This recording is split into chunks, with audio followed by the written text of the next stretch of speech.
میں ایک بار دیکھ رہا تھا 1940s کی نیو یارک کی اور لنڈن کی بلیک اینڈ وائٹ ویڈیوز ہیں. اچھا, اسٹریٹ کی, کامن اسٹریٹ کی ویڈیوز ہیں, پتہ نہیں کیسے بنائی ہوں گی, بہرحال فیس بک پہ موجود تھی.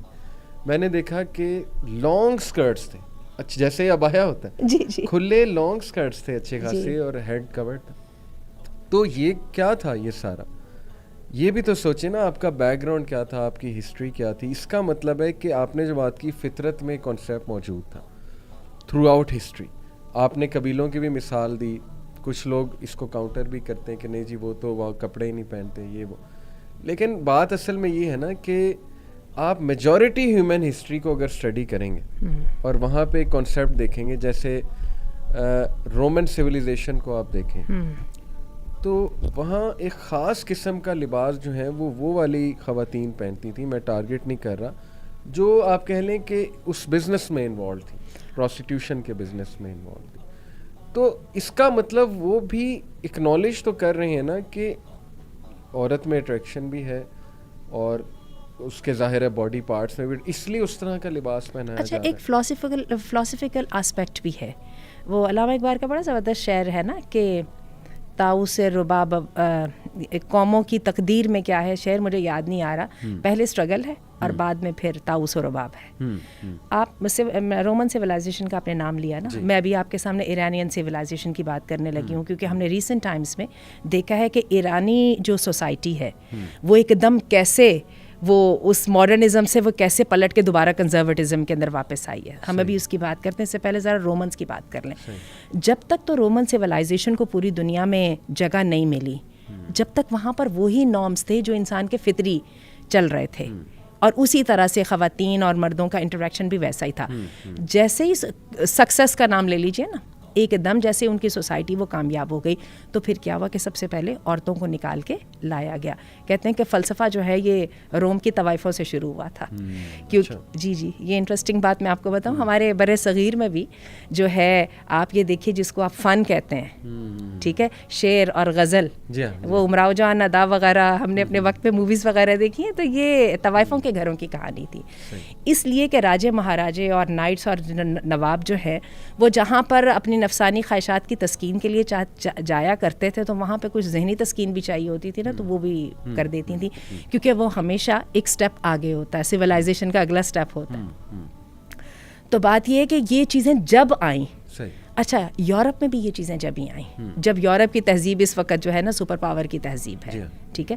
اس سے پہلے یورپ میں بھی ایگزیکٹلی وہی تھا جو ہمارے ہاں, اسی لیے تو ہم دیکھ رہے ہیں نا بنیادیں جیوز میں بھی وہی ہمیں مل رہی ہیں, عیسائیوں میں بھی وہی مل رہی ہیں, آپ کو ہر جگہ پہ وہی مل جاتی ہیں. آپ نے چائنیز عورت کا لباس دیکھا ہے, وہ جو ان کا کنفیوشس وغیرہ کے ٹائم کا تھا, وہ بھی ایسا ہی ہے. تو بات ہے اس میں ہم انسان ہر جگہ پہ ایک جیسے ہی ہیں, ٹھیک ہے. بعد میں جب ہم نے عیش و عشرت آئی اور ہم نے سمجھا ہم کچھ بن گئے ہیں, تو ہمیں اللہ کے سسٹم کے پیرالل ایک انوویشن اس کا میں نام دیتی ہوں, یہ جو نیگیٹو قسم کی کریٹیوٹی ہے, ہمیں وہ بھی لانی ہے. شاید ہم کچھ ایسا کر دکھائیں جو کہ اللہ رب العزت کو بھول گیا تھا اور اس کو یاد نہیں رہا, تو وہ ہم اپنی اس میں ڈال دیتے ہیں. خرابیاں پھر وہاں سے جنم لیں, اور پھر جب وہ جنم لیں تو پھر خاندان کا شیرازہ بکھرا, پھر عورتوں کا استحصال اصل میں ہوا. پھر وہاں پر آج ہم تو رومن کی بات کرتے ہیں, آج آپ دیکھیے اس دور کے اندر وہ کہتے ہیں کہ یہ جو سیکس ورکرز ہیں ان کو بھی اپریشیٹ کریں, ٹھیک ہے. تو یعنی آپ نے عورت کا جو استحصال ہے اس کو آپ کہہ رہے ہیں کہ اس کو ویلیڈیٹی دے دو.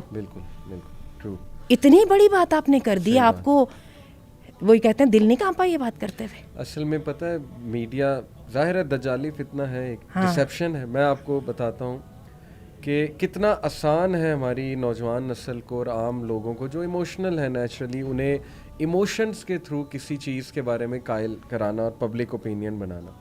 دیکھیں ابارشن کا انہوں نے لا پاس کرانا نا, تو کیا کرتے ہیں, ایک انتہائی دکھی سٹوری, ایک ایسی جوان لڑکی کی جس کو ظاہر ہے اللیگل اس سے جو ہے پریگننسی ہو گئی.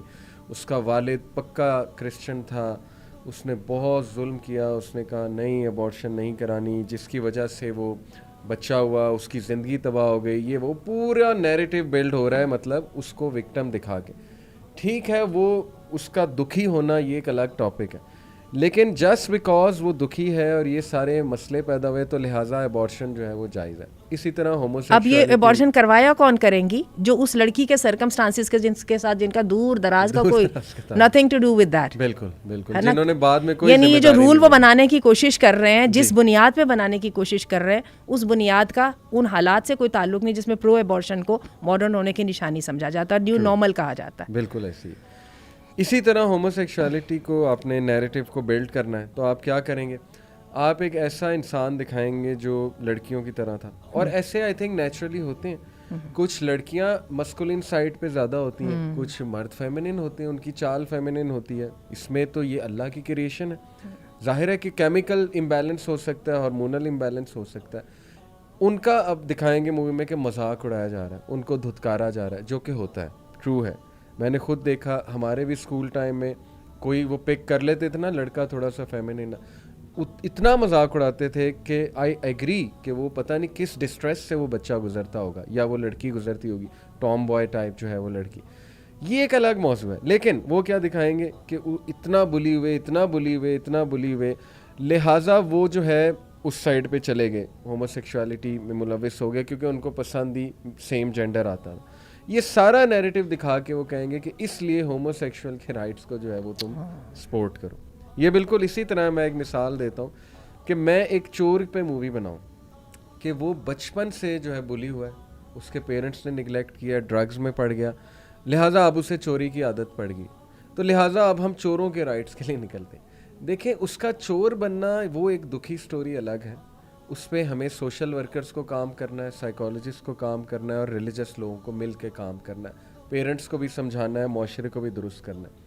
لیکن آپ اس طرف آنے کی بجائے آپ کہہ رہے ہو کہ نہیں چور وہ بن گیا ہے, اب ہم نے چوری کو جو ہے وہ سپورٹ کرنا ہے. تو پھر ہم اس کو ٹیکنیکلی کہیں گے کہ عدل کو اور احسان کو الگ الگ رکھنا ہے, اور اگر قاضی کے ہاتھ میں آپ دے دو کہ تم نے احسان کرنا ہے تو پھر عدل کا تو پیچھے کچھ بھی نہیں رہے گا. بالکل ٹھیک ہے, تو آپ کو ہارڈ ڈیسیجنس لینے پڑتے ہیں, ہارڈ ڈیسیجن لینے پڑتے ہیں, اور ان ہارڈ ڈیسیجنس کی جو برکات ہیں وہ بھی ہیں. آپ دیکھ لیجئے جن ممالک کے اندر کسی حد تک بھی شرعی قانون رائج ہے, وہاں پہ آپ کرائم ریٹ دیکھ لیں. آپ کی فیملی کے لیے بہتر, آپ کی نسلیں جو ہیں وہ سنور جائیں گی, اور کتنے اس کے ہم امپیکٹس جو ہیں وہ بیان کر سکتے ہیں. ایک پرسپیکٹیو جسٹ ٹو وائنڈ اپ میں اور ڈسکس کرنا چاہ رہا تھا کہ پاکستان ایک ہاٹ زون کنٹری ہے. میں سمجھتا ہوں پاکستان کے حالات تھوڑے سے مختلف بھی ہیں. گلف میں کافی جو ہے نا وہ ڈفرینس ہے, ویسٹ میں کافی ڈفرینس ہے. کیسے یہاں پہ پولرائزیشن سیکولر اور لیفٹسٹ اور رائٹ کی میں سمجھتا ہوں بہت ایکسٹریم ہے. تو کیا آپ سمجھتی ہیں کہ کچھ ریلیجس لوگوں کا رویہ بھی غلط ہے؟ میں یہاں پہ پرٹیکولرلی خواتین کی بات کر رہا ہوں کہ لوگ نہ چڑھتے ہیں حجاب والی یا نقاب والی, کیونکہ ہمارے بچیاں کچھ اس لیے نہیں کرتی, وہ اگزامپلس دیکھتی ہیں یا کوٹ کرتی ہیں کہ یہ دیکھو یہ ایسی ہوتی ہیں, یعنی بہت زیادہ سخت مزاج اور ریجڈ, بہت ریجڈ, بالکل بھی کمپرومائزنگ نہیں. تو لوگ اس چیز کو دیکھ کے حجاب کے کانسیپٹ سے ہی ڈرتے ہیں, اور اس لیے شاید ان میں ایک ریزسٹنس ہے, ریبیلیس پن ہے. اس پرسپیکٹیو سے ہم اسپیشل مائنڈ سیٹ کی وجہ سے آپ کو لگتا ہے ریلیجس لوگوں سے بھی غلطی ہوتی ہے؟ بہت زیادہ. بلکہ آپ کو یاد ہوگا کہ جو ہم نے پہلی talk women as change agent میں کی تھی, ہم نے اس وقت یہ بات کہی تھی کہ ہوتا کیا ہے کہ اس طرح کے جب ایشو ریز ہوتے ہیں نا, تو جو تو ریلیجس طبقہ ہے, وہ جو مردوں کے اندر ایک شوونزم ہے, ٹھیک ہے, جو کہ نیگیٹو لمٹس تک کو ٹچ کر سکتی ہے, جس کو اللہ نے بڑی عقل مندی اور بڑی سمجھداری کے ساتھ سسٹم میں رکھا ہے, اور اس کی صرف اور صرف خیر اس سے حاصل کی ہے, اور یہ آپ نے کہا تھا انسٹنکٹیو ہے, یہ انسٹنکٹیو ہے, ٹھیک ہے. اچھا, ریلیجس طبقہ کیا کرتا ہے کہ وہ اس کو پروٹیکٹ کرنے کے لیے وہ اسلام کے وہ والے قانون کو لے آتا ہے سامنے, جو کہ مردوں کی ایک درجہ فضیلت کے اوپر ہے. اچھا, اس کے مقابلے میں سیکولر طبقہ کیا کرتا ہے؟ ان کا اصل مقصد اسلام کو خراب کرنا ہے, دین کو خراب کرنا ہے, اللہ کے ساتھ اپنے تعلق کے اوپر تیشہ چلانا ہے. وہ کیا کرتے ہیں کہ وہ جو اس طرح کے ہمیں واقعات مل جاتے ہیں جو کہ ہماری اخلاقیات کی خرابی کی وجہ سے ہوتے ہیں, عورتوں کے خلاف ہو گئے, پردہ دار لڑکیوں کے خلاف ہو گئے وغیرہ, ان واقعات کو پکڑ کے وہ کہتے ہیں کہ اس کے ساتھ پیشہ چلو, اللہ کے نظام کے اوپر اس سے آزاد ہو. یہ اس طرف شیطان ہے, اور اس طرف جو ہے نفس کے وہ جا رہی ہیں. تو یہ ہے, یہی وجہ ہے کہ میں بڑے افسوس کے ساتھ کہوں گی کہ کئی دفعہ ہمارا جو ریلیجس طبقہ ہوتا ہے وہ ان ایشوز کو ایڈریس نہیں کر پاتا, despite all being impressed and everything. ان کی بڑی زبردست اسپیچ اور ان کے قرآن اور حدیث کے ریفرنسز, اور despite all my respect to them, some time it doesn't touch my heart. ٹھیک ہے, اور that happens with everyone. اور دوسری طرف ایون یہ جو طبقہ ہے ان کا جو ہے نیریٹو, یہ بھی تو میرے ہارٹ کو ٹچ نہیں نا کرتا کہ مجھے بھی سمجھ آ رہا ہے یہ میرے مسائل کو تو حل نہیں کر رہا, یہ اپنی کوئی اور ایجنڈا لے کے چل رہا ہے. تو بات یہ ہے کہ اگین پھر میں دوبارہ بات کروں گی ڈائریکٹڈنس کے اوپر آنا. تو اس کے اوپر اگر بات کریں تو کئی دفعہ بات تو بہت سمپل ہو جاتی ہے, اور سمپل بات یہ ہے کہ عورت اور مرد کے تعلق کی دو نوعیتیں ہیں, ایک ہے ہیومن لیول ہے اور ایک ہے جینڈر لیول ہے. جو جینڈر لیول ہے نا اس کے اندر عورت کی چونکہ مرد کے ساتھ ایک فیملی وائز عورت کی پوزیشن ولنریبل ہوتی ہے. یہی وجہ ہے کہ عورت کو حجاب کے ساتھ, نکاح کے ساتھ, اتنی ڈھیر ساری شرائط کے ساتھ باندھ کے اللہ تعالیٰ نے ایک مرد کو اجازت دی ہے اس عورت کے ساتھ اپنا ساتھ بنانے کی. اور اللہ تعالیٰ نے بڑی عقل مندی کے ساتھ وہاں سے پکڑا ہے ایک مرد کی جو ہے جو را انرجی تھی اور جو اس کی ڈسٹرکٹیو نیچر تھی اس کو اللہ نے کنٹرول کیا ہے ایک سسٹم بنا کے, جس میں نکاح ہے, جس میں ولی کا ہونا ہے, جس میں حجاب ہے وغیرہ. اب یہ ہے کہ ہماری, اور دوسرا لیول ہے ہیومن لیول. ہیومن لیول پہ عورت اور مرد کا کہیں بھی کوئی مسئلہ نہیں ہے, وہاں پہ عورت اور مرد ایکول ہیں. میں نے اور آپ نے بزنس کرنا ہے, کسی جگہ پہ نہ حجاب کی کوئی کوشچن آتا ہے نہ کچھ آتا ہے, اس میں تو یہ بات آتی ہے کہ آنٹی آپ کتنے پیسے ڈال رہی ہیں اور میں کتنے پیسے ڈال رہا ہوں, اور جب پروفٹ آ جاتا ہے تو آپ کہتے ہیں 50% میرا اور 50% میرا. اس میں تو کبھی کوئی مسئلہ ہی نہیں ہوا. مجھے یہ سمجھ یہ آئی تھی کہ ایرانی بچی تھی, اس نے یہ انٹرویو دیا تھا اور اس نے یہ بات کہی تھی, اس نے کہا تھا بات یہ ہے کہ اللہ مجھے یہ کہتا ہے کہ اپنی سیکشوالٹی پہ کپڑا ڈالو اور مرد کے ساتھ ایکول لیول پہ بات کرو. اگر میں وہ والا لباس وہ جس ہم نے اپنی وہ درزی کی انوویشن کریٹیوٹی کا بھی کرٹیسائز کیا ہے, اگر میں وہ لباس پہن کر اس مرد کے سامنے جاؤں گی تو اس کو پتہ کہ یہ استحصالی پوائنٹ ہے, یہاں پہ میں ایکسپلائٹ کر سکتا ہوں, تو پھر ایکسپلائٹیشن پہ چیخے کیوں, پھر مت چیخیے نا. صحیح بات. آپ کو یاد ہے می ٹو کے تحریک جو انڈیا میں اسٹارٹ ہوئی تھی, ٹھیک ہے, یہ می ٹو کے تحریک کو میں نے بڑا اس میں وہ لیا, تو بات ہے ٹھیک ہے اس کو بیسیکلی مردوں کے خلاف شروع کیا گیا تھا اور اس میں بہت بڑے بڑے ناموں کو لایا گیا تھا. پھر بعد میں وہ پاکستان میں آئی, پاکستان میں پھر اس پہ ڈرامے بنے, پھر پاکستان میں یونیورسٹیز میں کیریئرز ڈسٹروائے ہوئے, اور ہم میں سے بہت سارے لوگوں نے پرسنلی اس کو فیل بھی کیا. اچھا بات تو صحیح ہے, تو آپ جب وہ لینے گئی تھیں, نمبر لینے گئی تھیں, میں یہاں پہ اس لڑکی کی بات کر رہی ہوں جو استاد سے نمبر لینے کے لیے, اسائنمنٹ کے مارکس اچھے لینے کے لیے پہنچتی ہے, آپ کہیں گے میں نے تھوڑا سا کیا تھا, انہوں نے پھر آگے سے زیادہ کر دیا تھا, تو you got what you wanted. تو پھر اس پہ وہ کہتے ہیں نا آپ وکٹم بلیمنگ کریں, اگین جنرلائز کر لیں تو جتنی مرضی جنرلائز کر لیں, صحیح, ٹھیک ہے نا. اگر تو آپ نے اس کو اسی طرح سے لے کے چلنا ہے تو پھر تو میرا اور آپ کا آرگیو کرنے کا تو کوئی پھر تک ہی نہیں بنتا. تو اگر آپ نے مسئلے کو حل کرنا ہے تو مسئلے کا حل تو اللہ نے آپ کو بتا دیا تھا, اور دیکھیں نا آپ کو یہاں پہ جینڈر کو اور اپنی سیکس کو بیچ میں نہیں لانا, میک شیور. لیکن آپ کا لباس, آپ کی بات چیت, آپ کی جو ہے کنورسیشن کا ٹائپ, ایک چیز ذرا وہ یہ جو آپ کے ماہرین ہیں, یہ زبان کے ماہرین ہیں اور یہ جو بیہیویئر کے ماہرین ہیں, ان سے لے لیجئے کہ آپ جو ہے باڈی لینگویج آپ کی کیا کہہ رہی ہے. بالکل صحیح. اگر آپ اس کے بارے میں کانفیڈنٹ ہیں تو پھر آئیے بلیم کرنا سٹارٹ کرتے ہیں.